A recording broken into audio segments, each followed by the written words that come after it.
Fala pessoal, aqui quem fala é o Murilo do canal e da página Murilo Critica. Hoje estamos aqui para mais um vídeo, para mais uma crítica. Dessa vez crítica do filme do Top Gun dos carros, Fórmula 1, o filme. Então deixem suas curtidas, comentem, compartilhem com seus amigos e se inscrevam no canal e sigam a página no Instagram. Por que eu digo o Top Gun dos carros? Né? Porque esse filme é literalmente isso, é essa definição. Feito para os fãs de automobilismo. E especialmente, né, em suma, já está no título do filme, ser para os fãs de Fórmula 1. E tem muita homenagem nesse filme, inclusive, que é um dos destaques que eu não escrevi a posteriori, de que esse filme ele contém muita homenagem aos mais diversos pilotos da Fórmula 1, inclusive o Senna. E é lindo, tá? Esse tipo de homenagem acontecer num filme para quem é fã do esporte, no caso da Fórmula 1.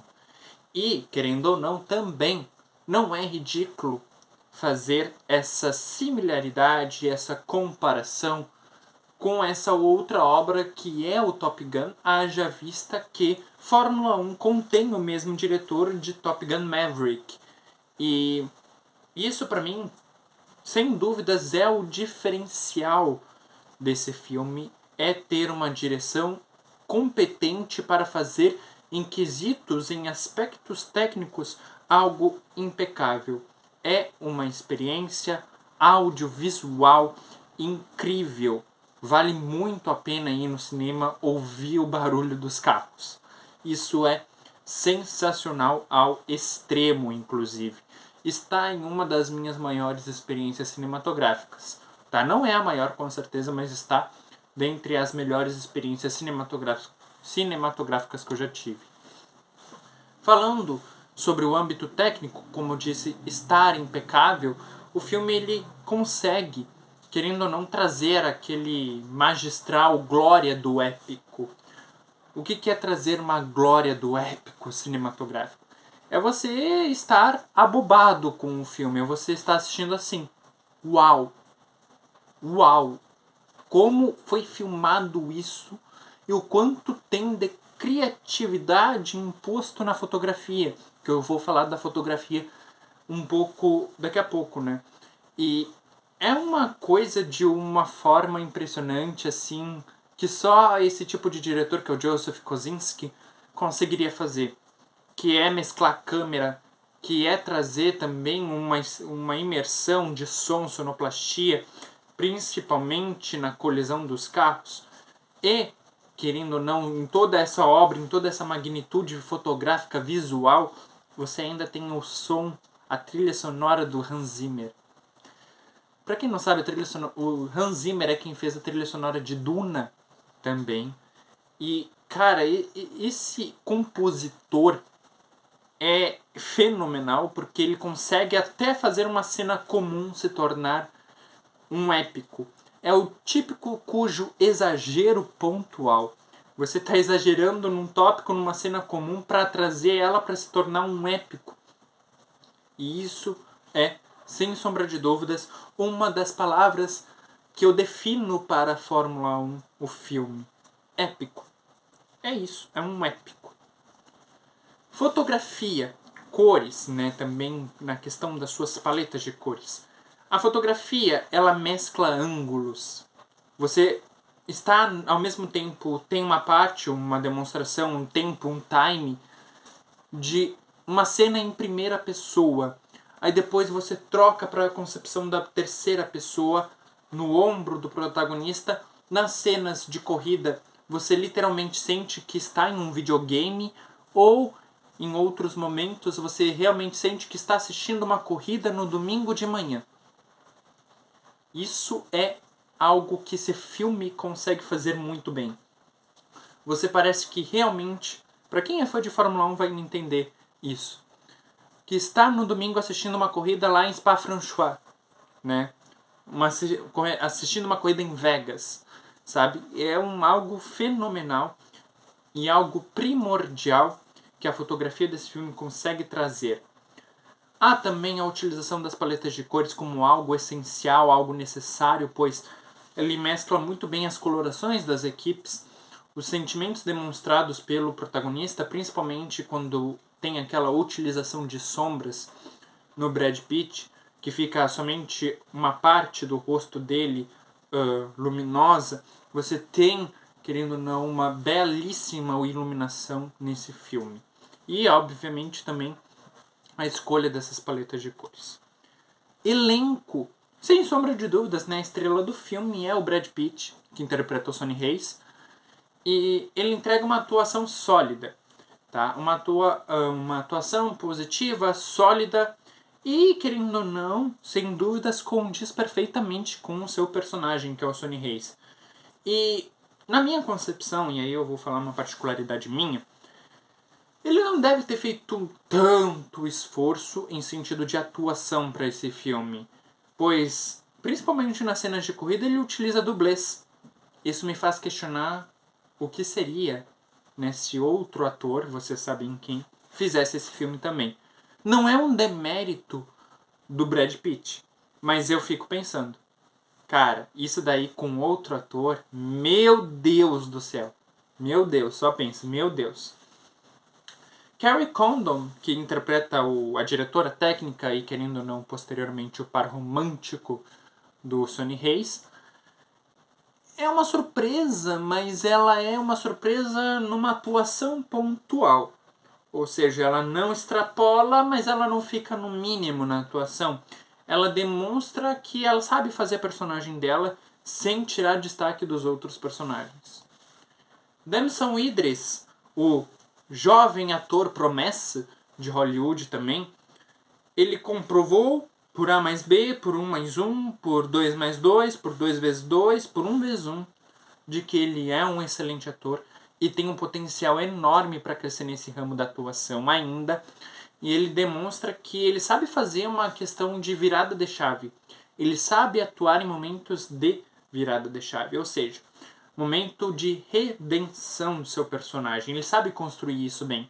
Ele sabe fazer a construção do seu personagem. Javier Bardem, só o nome assim, ó. Lissana Gaib. Está nas escrituras, está escrito na profecia. Né? Duna, parte 2, piada. Já tem todo o seu histórico incrível com os mais diversos papéis que ele fez. E, sinceramente, só o nome dele já demonstra toda a competência de atuação dele. E eu não tenho muito o que dizer dele aqui, porque não é diferente dos outros papéis, assim, de empenho do que ele fez em outros papéis. Com todos os méritos, ele merece também ser elogiado. Sonny Hayes e Joshua Pearce são... O filme ele não tenta fugir disso. Ademais, ele é um filme feijão com arroz. É o básico bem feito. E por isso que ele também, querendo ou não, se torna o épico na minha concepção. Pois ele não foge de ser um filme de dupla. Tem um Sonny Hayes, que é o mentor. Tem o Joshua Pearce, que é o novato entrando na Fórmula 1, né? Que quer se destacar. O Sonny Hayes ele sai da aposentadoria, vai para a equipe. Né? Indubitavelmente a gente tem essa interação entre esses dois. Gerações completamente diferentes. Um novato, um jovem e um idoso, mesmo que não pareça de aparência, o Brad Pitt, um idoso, enfim, tem-se, né, essa dinâmica bem construída e bem desenvolvida e, querendo ou não, bem escrita. E essa é a alma do filme. A interação entre esses dois, o Sonny Hayes e o Joshua Pearce. Porque você vê o quanto foi bem pensado em todas essas situações, que tu pensa, isso facilmente poderia acontecer numa interação de equipe na Fórmula 1. Mas, nessa parte, ainda falando da interação entre esses dois, creio que poderia ser um pouco mais explorado no filme do que um drama individualizado de cada um, que eles perdem um tempinho nisso, tá? É uma ficção. Ponto final. Ou seja, o que eu quero dizer com isso? Que é uma ficção, ponto final. Para os fãs mais assíduos de Fórmula 1, vocês vão... Para quem é que entende de Fórmula 1 vai entender um pouco do que eu estou falando. que tem situações ali apresentadas, principalmente numa parte em que o Sonny Hayes pecha na asa do Magnussen, ele tem uma rixa com o Magnussen do nada. Eu fiquei, meu Deus do céu, o Magnussen, voltou aqui o Magnussen. Mas eles apresentam umas situações assim que nunca, mas nunca a FIA, que é a empresa que fiscaliza, né, a Fórmula 1, iria deixar acontecer numa realidade. Então, o que eu quis dizer com isso? Isso é muito hollywoodiano. E ser muito hollywoodiano nesse sentido e nesse contexto quer dizer forçar a barra. Eles forçam a barra em diversos momentos, com os ditos milagres do filme, que eles precisam do plano C de caos, algo do tipo. Isso aconteceu lá na época do Senna, mas não, hoje em dia dificilmente aconteceria, a não ser que, de fato, indubitavelmente, fosse uma questão mais Verstappen da vida. Mas nem o Verstappen fez tanta coisa assim. Tá, ali no safety car em 2021, mesmo assim do for do Verstappen, eu admito, aquilo dali foi um tanto quanto duvidoso, mas enfim. E o meu senso de descrença, eu tô muito falando de senso de descrença atualmente, mas os filmes eles estão me comovendo para falar sobre senso de descrença. Meu senso de descrença sobre a bandeira vermelha milagrosa no final, faltando literalmente 4 voltas para acabar a prova, ter uma bandeira vermelha, nunca, mas nunca aconteceria. Teria um safety car e terminaria a corrida num safety car. Mas nesse filme hollywoodiano, para você ter uma questão assim de final feliz, final épico, final que incentive uma parceria entre equipe, tiveram a bandeira vermelha, né? A bandeira vermelha milagrosa, que nunca aconteceria na vida real. Mas como eu disse, é uma ficção. Mas eu acho que eles passaram um pouco demais da conta. Até mesmo para ser uma ficção. Passaram muito longe. E sinceramente, foi um dos pontos que eu senti assim, como fã de Fórmula 1 e como também cinéfilo, no sentido de eu faço críticas, né? Eu senti que passaram muito da conta e, portanto, minha nota é 9.8 para esse filme, com um deslize de exagerar, forçar a barra no final. Não é algo que prejudique tanto, porque a gente sabe quando vai entrar para esse tipo de filme que ele vai terminar de um jeito feliz. Não é um filme trágico e ele nem se propõe a ser tanto um filme trágico, mas, ao meu ver, passou um pouco do ponto. Enfim, deixem as suas curtidas, comentem, compartilhem com seus amigos e se inscrevam no canal e sigam a página no Instagram. Vejo vocês até o próximo vídeo.